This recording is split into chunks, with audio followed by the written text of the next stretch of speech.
Oke, selamat pagi semuanya.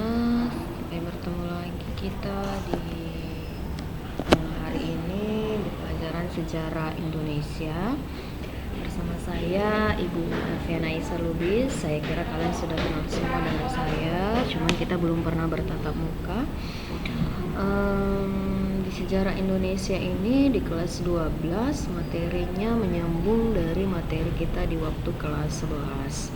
Oke, untuk di pertemuan kita kali ini sebagai gambarannya untuk kalian semua, semoga selama belajar di rumah kalian dalam keadaan sehat, mengerti.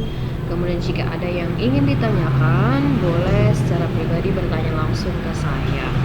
Jangan ragu, jangan malu untuk bertanya. Oke, materi kita di bab pertama ini adalah perjuangan bangsa Indonesia menghadapi ancaman disintegrasi. Gitu ya. Apa sih sebenarnya disintegrasi? Ada kalimat integrasi, ada kalimat disintegrasi. Jadi kalau kalian harus tahu, integrasi itu adalah penyatuan atau bersatu. Kalau dia disintegrasi artinya berpisah atau memisahkan diri. Maka di Indonesia ini permasalahannya setelah Indonesia merdeka adalah bahwasanya masalah disintegrasi. Banyaknya wilayah-wilayah Indonesia yang mengalami memisahkan diri. Nanti boleh kalian cari lagi apa itu integrasi, apa itu disintegrasi. Nah, permasalahannya di sini di Indonesia yang dihadapi, ancaman diintegrasi itu terbagi atas 3 bentuk atau ada 3 tipe dia.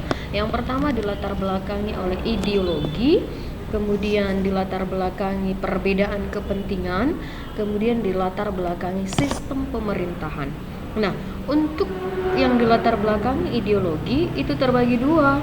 Ada dia pemberontakan PKI Madiun 1948. Kalian sudah pasti tahu PKI Madiun ini adalah Partai Komunis Indonesia yang terjadi tahun 1948. Ini akan kita bahas di pertemuan berikutnya.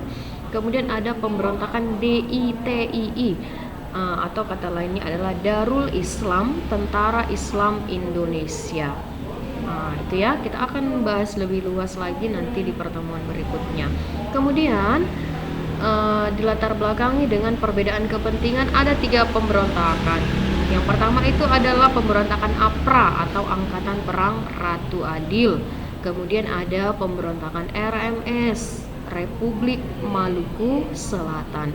Kemudian ada dia pemberontakan Andi Aziz. Nah, ini adalah 3 pemberontakan yang dilatar belakangi oleh satu tokoh yang ingin berusaha membuat negara baru. Ada kepentingan di situ.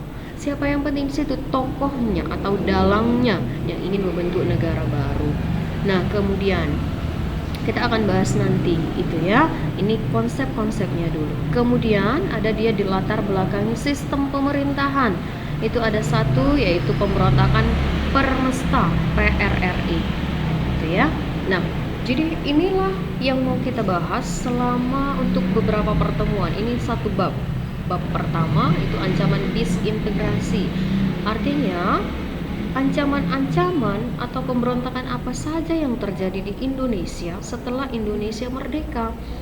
Nah, setelah Indonesia merdeka, ancamannya itu bukan hanya datangnya Belanda ke Indonesia, tapi juga ada ancamannya dari dalam atau dari negara kita sendiri, yaitu orang-orangnya sendiri. Nah, ini sebagai konsep pertama untuk kalian supaya nanti minggu depan bisa kita bahas, kita kaji ulang mengenai satu persatu. Nah, untuk hari ini setelah kalian lihat video ini, konsep ini, maka tugas kalian nanti kalian kirim di Google Classroom bahwasanya carilah contoh pemberontakan yang ada di Indonesia kira-kira dari tahun 1990 sampai 2017.